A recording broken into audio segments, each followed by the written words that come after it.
방정식과 부등식이라는 요 마지막 단원을 가면 이제 더함수 활용도 끝입니다. 선생님 끝이라고요? 니 되게 어렵다 그랬잖아. 여기 엄청 어렵다 그랬잖아. 사실 솔직하게 말씀드리면 엄청 어려운 거를 건너뛰고 왔어요. 지금 아직 우리는 거기에 맛을 보지 못했다. 선생님 여기 되게 어렵다며. 별거 없는데? 조금 기다려봐. 알겠죠? 곧 경험하게 할 건데 이런 모든 내용들이 다 정리가 된 다음부터 또 새로운 영역이 출발된다. 근데 뭐 거기를 정복을 못한다가 아니라 좀 생각을 잘 해서 여기를 탄탄하게 다지면 그게 왜 어려운지 그리고 왜 이게 이렇게 풀려야 되는지 이런 것들이 조금씩 쌓이기 시작할 거다. 오케이? 생각보다 쉬운데 뭐 이렇게 생각할 수도 있지만 맞아요. 사실 쉬워요. 아닌가? 아무튼 자 이렇게 한번 보시면 이렇습니다. 자 이제부터는 방정식과 부등식을 가지고 좀 해결을 할 건데 이 테마는 이미 우리가 1학년 때 다뤄본 적이 있어. 내가 1학년 때 함수를 잘 못했어요 라고 해도 여기서는 뭐 다시 공부하면 똑같은 얘기가 또 나오는 거니까 뭐 제대로 하시면 됩니다. 자 일단 핵심 아이디어는 뭐냐 라고 하면 우리가 방정식을 풀어요. fx는 0이다 라는 방정식을 풀었을 때 이 방정식의 실근이 결론부터 얘기하면 어디로 땡겨와서 함수로 땡겨왔을 때 y는 fx라는 함수와 하나는 y는 0이라는 함수 이 두 함수의 입장에서 관찰을 해보면 이 실근은 뭐에 해당한다?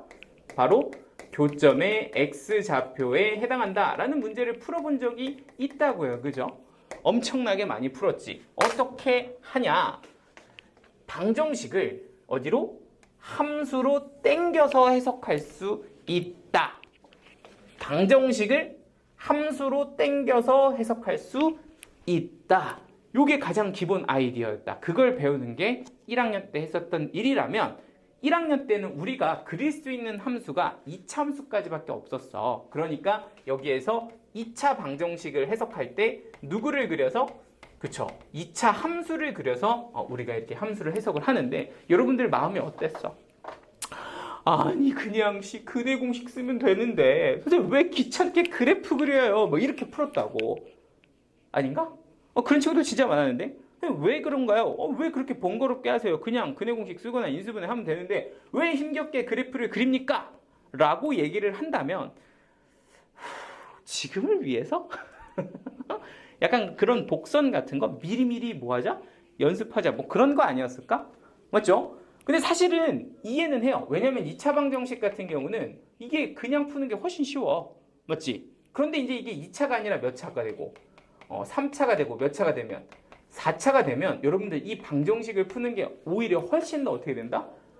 까다로워진다. 3, 4차 방정식이 근이 몇 개가 있어. 이런 거를 따지는 게 굉장히 어때죠? 어려워지는 거야. 그러니까 우리는 이 높은 차수에 있는 방정식을 어디로? 함수로 땡겨서 해석을 하겠다. 이게 가장 메인 아이디어고 그럼 함수로 땡겨서 해석을 하기 위해서는 누구를 그릴 줄 알아야 돼? 당연히 3, 4차 방정식, 3, 4차 함수를 그릴 줄 알아야 되잖아. 그래서 지금까지 우리가 배웠던 이 그래프를 그리는 방법을 통해서 여기 보이는 3, 4차 함수의 그래프를 그리고 그 방정식을 해석해내겠다. 뭐 이런 포인트라고 보시면 됩니다. 즉 여기 단원도 뭐만 할 줄 알면 돼? 그래프만 그릴 줄 알면 돼. 그냥 그래프 그리면 모든 것들이 다 깔끔하게 정리가 된다. 이 얘기입니다. 됐죠? 자, 그런데 이제 문제를 좀 직접 보기 전에 앞서서 제가 약간 여러분들한테 계산을 위한 물론 뭐 약간 완벽하진 않아요. 완벽하진 않지만 한 8, 90% 정도는 약간 이 초심자를 위해 굉장히 유용한 약간의 팁을 주고서 시작을 할 거야. 그러니까 이거를 조금 정리를 해놓고 물론 나중에 좀 어려운 문제에서는 약간 예외 상황이 있지만 한 8, 90%의 대부분의 상황은 적용이 될 수 있으니까 한번 제 얘기를 한번 잘 정리하고 나서 문제를 접근하시면 훨씬 더 쉬울 거야. 자, 뭔 소리냐? 자, 그러니까 어쨌든 기본 아이디어는 뭐냐면 방정식을 함수로 바꿔서 해석을 한다인 건데 이때 방정식을 푸는 경우는요. 여러분들이 이제 이 문제를 풀 때 막 식의 형태가 굉장히 다양하게 주어질 거거든요. 그런데 그 식의 형태 가운데 뭐가 있냐면 미지수 K가 한자 홀로 약간 쓸쓸하게 이렇게 있는 그런 식들이 많이 있을 거야. K가 이렇게 가운데 이렇게 숨어 있거든요. 그러면은 이 식 정리를 할 때 기본적으로 K 혼자만 이렇게 냅두고 나머지는 다 도망가요. 즉 미지수 K를 약간 왕따를 좀 시켜야 여러분들 입장에서는 식을 해석하기가 좀 편해지거든요. 그러니까 방정식을 해석할 때는 미지수 K를 왕따를 시켜서 K만 두고 다 도망가서 생겨있는 식을 하나의 함수로서 잡아서 이 친구의 그래프를 그려서 해석한다 라는 느낌으로 접근하면 굉장히 깔끔합니다. 아시겠죠? 뭐라고? 그냥 일단 뭔 소리인지 모르겠지만 기억을 해놔. 방정식을 가지고 해석을 할 땐 미지수 K 혼자 있는 친구를 미안해 우리 떠나갈게 하고서 왕따를 시키고 나서 나머지를 묶어서 함수의 그래프를 그린다. 이러면 계산이 좀 예뻐진다. 이런 얘기를 하는 거고요. 자, 그리고 이제 또 방정식을 풀 때 어떤 상황이 있냐면 두 번째 상황은 근이긴 근인데 양근 혹은 근이긴 근인데 음근, 그러니까 근에 어떤 부호의 표현이 붙어 있는 경우가 있어. 얘가 플러스네 마이너스네 이런 표현이 붙어 있는 경우가 있거든요. 그러면 이런 부호가 이렇게 들어가 있을 때는 이것만 딱 기억하면 돼. 아, F0. 다시 뭐라고? F0. 뭐 그냥 뭐 약간 강조하긴 좀 그렇지만 F0을 추가한다라는 것만 여러분들 머릿속에 조금 복선으로 깔아놔. 선생님 난 이게 뭔 소리인지 하나도 모르겠어 하면 하다 보면 알게 될 거야. 이따가 하면 알게 될 거니까 그냥 이렇게 일단은 지금은 기억을 하자고. 팁이니까 양근과 음근, 어떤 근의 부호에 대해서 언급을 해서 뭐 양근이 하나네 음근이 두 개네 이딴 표현을 주면 무조건 누구를 좀 추가할 생각? F0, 0을 집어넣을 때 함수값을 좀 추가합시다. 이런 얘기를 하나 하고 있는 거고요. 자, 마지막 세 번째, 우리가 이제 부등식을 다루기도 하거든요. 부등식을 다루면 아까는 왕따 시켰는데 그죠? 이번에는 부등식을 다룰 때는 또 미지수를 좀 데리고 오세요. 미지수 아까 미안했어. 미지수 K야. 아까 왕따 시켜서 미안. 다시 우리에게 돌아오렴. 컴백 해가지고 얘를 뭐 해줘? 챙긴다. 그러니까 얘는 식을 이 K를 냅두지 말고 그 K까지 다 싸그리 넘겨서 뭐로 만든 다음에 fx로 만든 다음에 0보다 크네 작나 크다 작다 뭐라는 거야? 크다 작다라는 식의 형태로 만들어서 얘는 우변을 좀 0으로 만드는 게 중요합니다. 그래야 계산이 훨씬 더 해석하기가 쉽다라고 말씀을 드릴게요. 됐죠? 그러니까 지금 제가 이렇게 당구장 표시되어 있는 요거 방정식 얘랑 부등식 얘는 지금 초심자인 여러분들한테는 굉장히 도움이 많이 되실 거니까 얘를 좀 정리를 잘 해두시고 문제 풀 때 좀 활용을 하시면 훨씬 더 쾌적하게 문제를 풀 수 있어요. 아시겠죠? 그래서 그걸로 충분히 좀 연습을 하시다 보면 나중에 시간이 좀 흐르면 물론 이게 다 되는 건 아니야. 좀 어려운 문제는 좀 생각을 더 해야 되는 게 있지만 대부분의 문제는 좀 쉽게 갈 수 있다. 뭐에 대해서 좀 말씀을 좀 드린 겁니다. 그죠? 이렇게 귀퉁이에다 좀 예쁘게 좀 잘 적어 두셔도 괜찮을 것 같아. 그죠?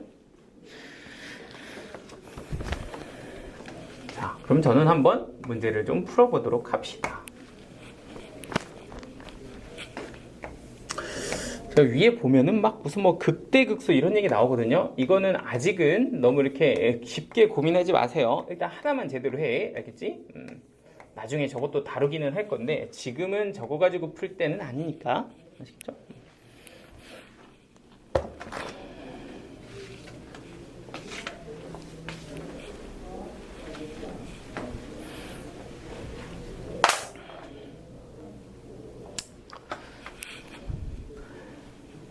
자, 이거 정리했어요? 이거 귀찮다고 정리 안 하면 안 돼. 정리하시고 저는 이제 907번 한번 풀어보겠습니다. 자, 다음 907번은 이렇습니다. 이렇게 생긴 3차 방정식이 있는데 이렇게 생긴 3차 방정식이 서로 다른 세실근을 갖게 하는 A의 범위가 어떻게 됩니까? 이렇게 지금 물어본 겁니다. 저 방정식이 저렇게 생겼는데 얘가 어떨 때는 세실근을 갖고 어떨 때는 안 가질 건데 그걸 결정하게 하는 누구? 요 A의 범위를 한번 찾아봐라 이렇게 주는 거야. 여기까지 되시죠? 자, 그러니까 방정식을 지금부터 관찰하려고 하는데 우리가 지금 하자는 건 뭐라고? 이 방정식을 방정식으로서 보는 것이 아니라 함수로 해석해서 우리는 그래프 그려놓고 관찰하겠다. 이 짓을 하자는 거야. 그죠? 그러니까 그래프를 그리려고 하는데 방정식 같은 경우는 이렇게 홀로 들어있는 이 미지수를 어떻게 시키고 나서 왕따를 시키고 나서 그래프를 그립시다. 약간 이렇게 가이드를 준 거라고 처음이니까. 이해되시죠? 자, 그러니까 지금 얘는 마이너스 A라고 되어 있는 이 친구를 우변으로 넘겨서 플러스 A라고 먼저 바꿔놓고 그리고 나서 나머지 2x 세제곱 빼기 9x 제곱 플러스 12x라는 이런 식을 잡은 다음 이 x로만 되어 있는 이 식을 내가 fx라는 함수로 잡을 겁니다. 오케이? 그래서 지금 나는 이 함수를 그리고 좀 이따 y는 a를 꽂아서 3개의 교점이 나오는 함수로의 해석을 할 거야. 그런데 그 함수의 해석을 하기 위해선 결국엔 이 친구의 뭐가 필요하다 또? 그래, 그래프가 필요하다. 그러니까 얘 그래프를 그려라. 이게 이제 실질적인 문제라고 보시면 그래프를 그리기 위해 저 식을 저는 이렇게 미분을 했고요. 짠! 그러면 얘는 6으로 묶이면 x제곱 빼기 3x 플러스 2가 되니까 너는 6에 x 빼기 1, x 빼기 2다. 이런 식으로 도함수가 결정이 될 겁니다. 그러면 이제 이 친구의 부호를 좀 확인을 해보면 어떻게 되니? 짠! 짠! 여기가 이제 F'이라고 보시면 1에서 0이 되고 2에서 0이 되는데 부호는 플러스, 마이너스, 플러스다. 이렇게 이제 결정이 되겠죠? 결국 똑같아. 맨날 하던 거 그거야. 그래. 1하고 2에서 극대극소를 갖는데 1까지는 뭐 하다가 증가하다가 2에서는 감소하다가 다시 증가한다. 이렇게 볼 거예요. 근데 여기서 미리 구합시다. F1이 결국엔 극대값이고 여기다 1을 대입해 보면 2 빼기 9 더하기 12 이렇게 되니까 너는 5다. 이렇게 보시면 되고요. 그럼 F2가 극소값인데 F2는 얼마냐? 라고 보면 여기다 2를 대입해 보면 이거 미리 구하셔야 됩니다. 16 빼기 36 더하기 24. 그러니까 이게 이제 40이면 요거 36을 빼서 4다. 이렇게 이제 볼 수가 있겠죠. 자, 요거는 한번 제가 제대로 그래프 찍어서 한번 그려보도록 하겠습니다. 잘 봐요. 그러니까 여기가 Y축, 여기가 X축. 자, 그러면 여기 1 넣으면 얼마가 나와요? 5 이렇게 나옵니다. 자, 2 집어넣으면 얼마가 나와요? 4 이렇게 나옵니다. 맞죠? 그래서 실제 그래프는 증가하다가 감소하다가 증가합니다. 이렇게 쓰면 이게 뭐예요? fx라는 함수가 되는 거지. 따라왔어? 괜찮아?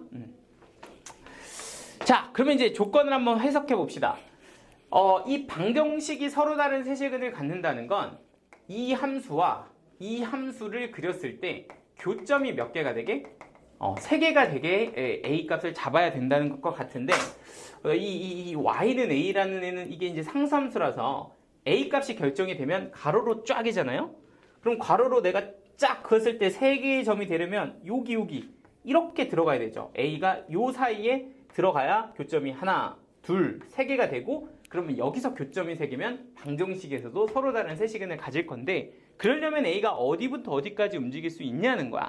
하고 생각해 보니까 방금 전에 구했던 누구를 기준으로 요 극소값 y는 4를 기준으로 a가 얘보다 커야 될 거고, 그죠? 왜냐면 여기 극소가 되는 지역에서는 교점이 몇 개니까? 2개니까. 또 하나는 극대값입니다. 요 극대값 누구를 기준으로? y는 5를 기준으로 a는 얘보다 뭐 해야 돼? 작아야 돼. 그래야만 교점이 이렇게 3개가 되죠. 그러니까 이 조건을 만족하려면 a는 누구보다는 커야 되고 4보다는 커야 되고 누구보다는 작아야 돼? 5보다는 작아야 됩니다. 이렇게 해석이 되는 거야. 어렵지 않지. 생각보다 뭐만 그릴 줄 알면, 그래프만 그릴 줄 알면 거기다 짝대기 하나 띡 찍어 놓으면 되는 거라고. 생각보다 간단한 문제라는 거 여러분들 이해를 하셔야 됩니다. 괜찮죠? 그래서 이런 식의 이제 방정식의 해석을 누구로 데리고 와서? 함수로 데리고 와서 하겠습니다. 뭐 이런 얘기를 하자는 거예요. 자, 한 문제만 더 풀고 끝내겠습니다. 50분에 끝날 거예요. 네. 제가 918번까지만 하고 마무리하도록 하겠습니다. 918번까지 하고 이번 주 숙제는 927번까지 해오시면 돼요. 맞나? 931번. 아니다. 927번. 네, 927번까지만 해오세요. 자, 한 문제만 더 하고 오늘 마무리하겠습니다. 자, 918번. 요거까지만 하죠. 좀 좁은 거 아니야?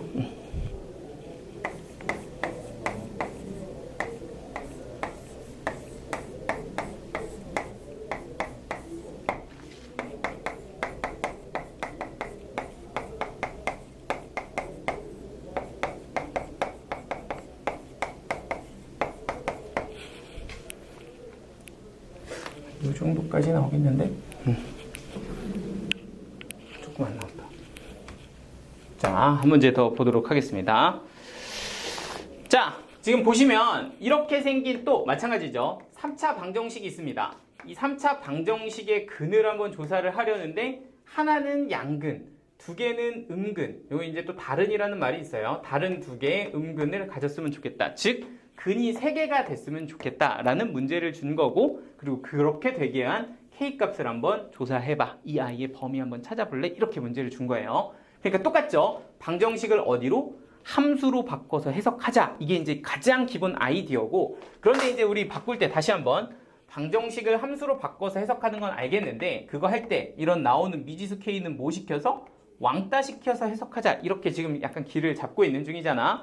그러니까 이 식을 딱 보니까 K, 너 왜 너만 K야? 우린 다 X인데. 이러면서 애들이 막 뭐 이러는 거죠. 그러니까 여기에 있는 K를 미안해 하면서 애들이 다 도망가는 거야. 우린 떠나갈 거야 하면서 딱 떠나가면 얘는 마이너스 4x 세제곱 플러스 12x 이런 식으로 식이 조금 정리가 될 수 있다는 겁니다. 되시죠? 그래서 얘를 약간 따로 두시고 다 넘어간 다음에 여기에 있는 이 친구를 뭐로 잡자? 그치, 함수로 잡자. fx는 마이너스 4x 세제곱 플러스 12x다. 이렇게 이제 보시면 됩니다.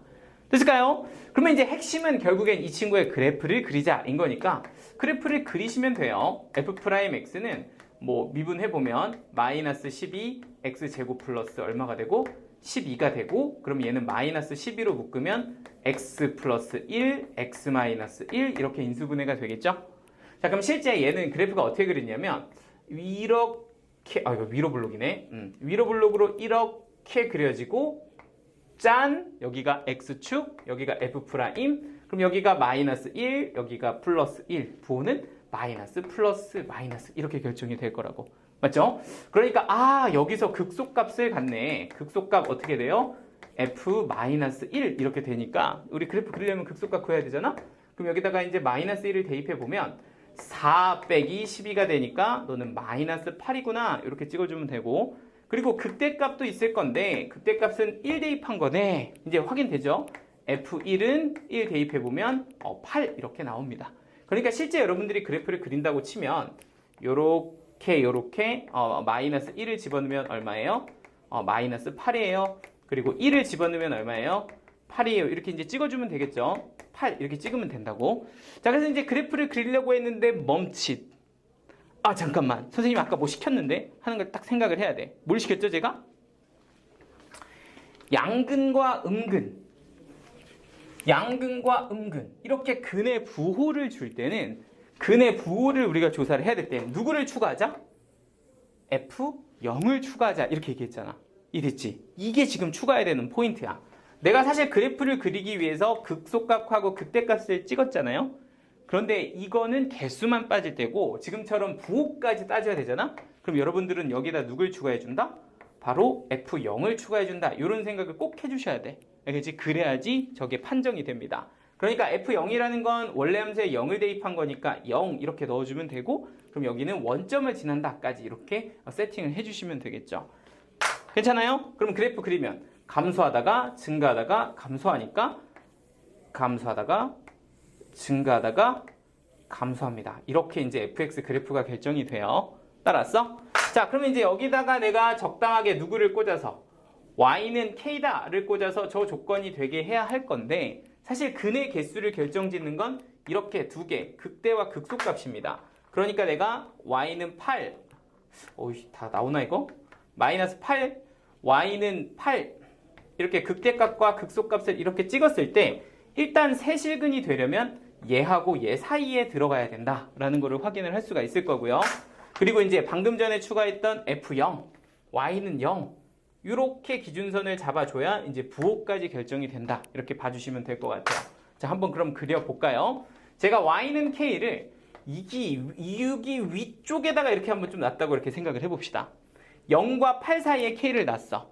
그러면 일단 교점이 3개가 등장을 하니까 방정식에서도 세실근일 거다. 이거 판단 되시죠? 자, 그런데 이제 그러면 그 근을 한번 확인을 해보니까 이 교점의 x좌표하고 너하고 너는 사실 부호로 봤을 때 이 x값 0을 기준으로 두 개는 오른쪽에 하나는 왼쪽에 있으니까 너의 부호는 마이너스, 너의 부호는 플러스인 걸 알 수가 있겠죠. 약간 이해돼? 그러니까 k가 0과 8 사이에 있으면 양근이 2개, 음근이 하나 이렇게 된다는 거야. 따라왔어? 괜찮아? 그럼 내가 찾는 애는 돼? 안 돼? 안 돼. 얘는 양근 하나 2개 음근이잖아. 그죠? 그럼 얘는 안 돼. 그럼 어디로 가봐? 아래쪽으로 이렇게 가보는 거야. y는 k를 여기다가 한번 놓아본다. 그러면 k가 마이너스 8보다 크고 0보다는 작은 이런 상황이 있을 때는 똑같이 교점은 3개가 되니까 서로 다른 세실근. 맞지? 자, 그런 상황에서 깜짝이야. 흥분하고 그래. 깜짝이야. 자, 그러면 이렇게 2개를 x좌표를 찍어보면 이 2개는 0보다 어디 쪽에? 왼쪽에 있잖아. 그죠? 그러니까 얘가 마이너스, 얘도 마이너스 이렇게. 그리고 여기 있는 요 친구는 오른쪽에 있잖아. 그치? 그러니까 얘는 플러스 이렇게 되는 거죠. 그러니까 음근 2개, 양근 하나. 그러니까 내가 찾는 얘는 마이너스 8보다는 크고 누구보다는 0보다는 작아요라고 마무리가 된다는 거야. Got it? 그래서 이렇게 생겨먹은 요게 내가 찾는 범위가 돼서 실질적으로 여기까지 한 거죠. 방정식을 해석하는데 함수로 바꿔서 해석해야 되고 방정식은 미지수 k를 왕따시켜서 식을 그래프를 그릴 생각을 한다. 그죠? 그리고 양근, 음근 나오면 누구 추가해서 F형 추가해서 한번 풀어주시면 된다. 까지 하겠습니다. 오늘은 여기까지 하죠. 여러분들 수고했어요. 안녕.